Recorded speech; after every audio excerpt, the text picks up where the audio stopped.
Nah, Mesh Agent adalah salah satu fitur pada Unity sehingga nanti suatu objek yang sedang mencari tujuan ke satu titik, dia bisa mencari jalur sendiri. Jadi semacam kayak pathfinding AI yang dipermudah oleh Unity. Kita coba aja langsung, kita akan coba membuat suatu karakter enemy, mungkin anggapannya suatu karakter silinder. Nantinya itu kita posisikan dia itu di sebelah dekat sama kita, jauh sekali ya. Oke, saya posisikan. Ya, nampaknya enemy kita sudah ready, jadi saya sudah siapkan dia dengan warna supaya kelihatan beda dan iseng saya tambahin Fire Mobile yang kemarin ya. Jadi sekarang kita akan tambahkan script yang sudah saya siapkan di sini. Jadi scriptnya ini fungsinya sederhana sekali isinya. Jadi kalian bisa tambahkan sendiri. Di sini kita akan menggunakan using Unity Engine AI, yaitu AI-nya punya Unity dengan yang bernama Mesh Agent. Jadi di sini sebenarnya dia cuma mengupdate posisi si Mesh Agent-nya, tujuannya siapa gitu kan. Dimana nanti kita isikan si transform dari target kita. Script ini kita akan berikan ke enemy kita, yaitu si silinder biru ini nanti. Kemudian saya perlu mengisi goal, yaitu targetnya kemana. Dalam hal ini adalah third person karakter kita. Kita cari third person controller. Jadi nanti dia akan mentarget si karakter ini dikejar terus. Satu lagi yang diperlukan adalah Mesh Agent-nya. Jadi kita ketik Mesh Agent. Nah, di sini ketemu. Mesh Agent ini nanti yang ada jadi AI-nya, dia kalian bisa setting di sini speed-nya, angular speed, kecepatan dia bergerak dan segala macamnya. Dan setelah ini terakhir adalah kita perlu membuat jalurnya, yaitu jalur di mana dia bisa berjalan area ini. Kita akan ke window AI, lalu navigation. Di situ nantinya akan muncul suatu tab namanya navigation, di mana kita akan melakukan proses bake, yaitu bake pada terrainnya kita. Di terrain kita bake, ini sebenarnya kita bisa setting kayak misalkan si agennya itu kalau ada tangga, dia bisa melewati tangga setinggi apa, dan misalkan ada slope, yaitu ada tanjakan, dia bisa menaiki tanjakan seberapa derajat. Ini saya biarkan default, saya langsung bake, nantinya dia akan bikin ada proses loading di bawah sini. Dan kalau sudah selesai nanti areanya akan berwarna biru seperti ini. Menandakan bahwa area biru adalah area yang bisa dilewati oleh dia, bisa dijalani oleh dia. Tapi kalau tidak ada warna biru, artinya dia harus mencari jalan memutar. Sekarang kita coba aja dulu, kita lihat side by side seperti ini tampilannya biar kita bisa lihat hasilnya seperti apa. Nah jadinya kita akan lihat dengan mengarahkan karakter kita ini. Kita coba pencet play. Nantinya dia akan mencoba ada garis merah kelihatan di situ. Dia akan mencoba mengejar mendekati kita dan sayangnya temboknya ditembus sama dia. Ini yang mau kita perbaiki karena memang kita maunya dia tidak tembus tembok dong, dia maunya memutar mencari jalan untuk karakter kita ini. Mungkin saya coba panjangin sedikit ya supaya mungkin dia memutarnya kelihatan lebih jauh ya. Jadi kita coba lebarin sedikit. Nah sekarang kita perlu menambahkan yang namanya Mesh Obstacle. Kita perlu bilang dia sebagai obstacle. Yang ini juga sama harus dijadikan Mesh Obstacle. Dengan ada Mesh Obstacle ini kita harus back ulang sehingga nanti kita akan menganggap dia sebagai rintangan meshnya akan menganggap sebagai rintangan dan ini kita coba jangan lupa mencentang statik karena kalau tidak dicentang statik nanti dia tidak dianggap dalam proses bake.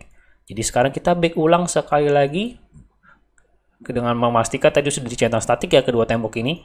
Karena kalau tidak dicentang statik nanti dia tidak dianggap. Begitu kita bake ulang, nanti dia akan bikin area. Nah, di sini kelihatan bahwa memang area ini tidak bisa dilewati oleh si dia. Sehingga nanti si Mesh Agent-nya akan mencoba mencari jalan memutar. Jadi dia mencoba jalan memutar, kelihatan dia menemukan bahwa cara tercepat lewat sini. Ya, harus tadi ini kita ikutan kasih Mesh Obstacle ya supaya dia bisa nggak melewati ini gitu kan ya. Nah itu dia. Jadi kita bisa ngelihat bahwa Mesh Obstacle dan Mesh Agent ini. Satu lagi kita akan coba bikin dia bisa loncat. Jadi saya akan coba bikin platform di sebelah sini. Mungkin saya coba bikin dulu. Nah, saya sudah menyiapkan area platform layang sehingga anggapannya kalau sekarang kondisinya pasti dia tidak bisa melewatinya karena dia pasti bingung si karakter platformnya kita ya maksudnya dia bingung harus melewati ini karena targetnya di sini tapi cuma dia nggak bisa ke sana.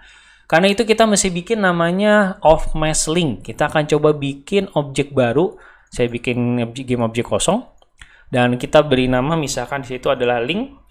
Kita akan bikin supaya dia itu bisa melewati atau meloncat gitu kan istilahnya. Jadi kita bikin namanya Mesh link off mesh link. Off mesh link ini nanti akan berisi start sama end. Di mana end ini kita akan isi menjadi si cube kita yang ini nih. Namanya tadi platform cube kita.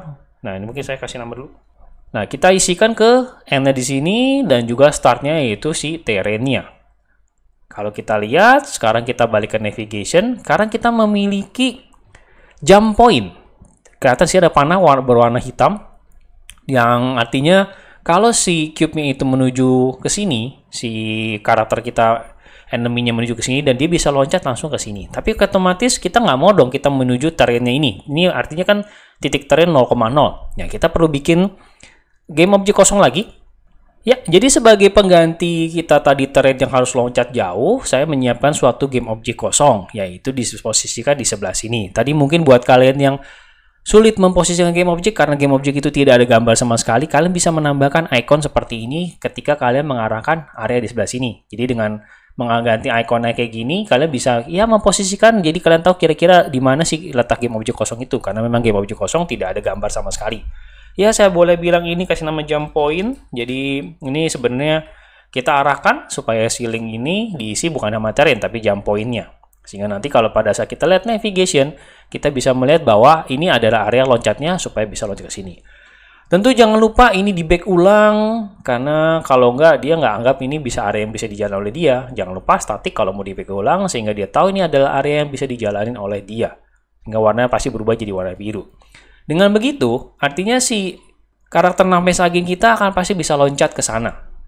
Ya, ternyata tadi sedikit ada kesalahan, saya lupa membuat objeknya ini masih terlalu melayang. Karena kalau melayang begini, dia nggak ada lingkaran. Karena harusnya kalau misalkan yang benar itu, nah seperti itu. Jadi ada lingkaran area sebelah sini, itu maksudnya adalah titik poinnya. Jadi memastikan bahwa ada bulatan lingkarannya, karena kalau nggak ada bulatan lingkaran, mungkin kalian terlalu tinggi menempatkan si titik poinnya itu.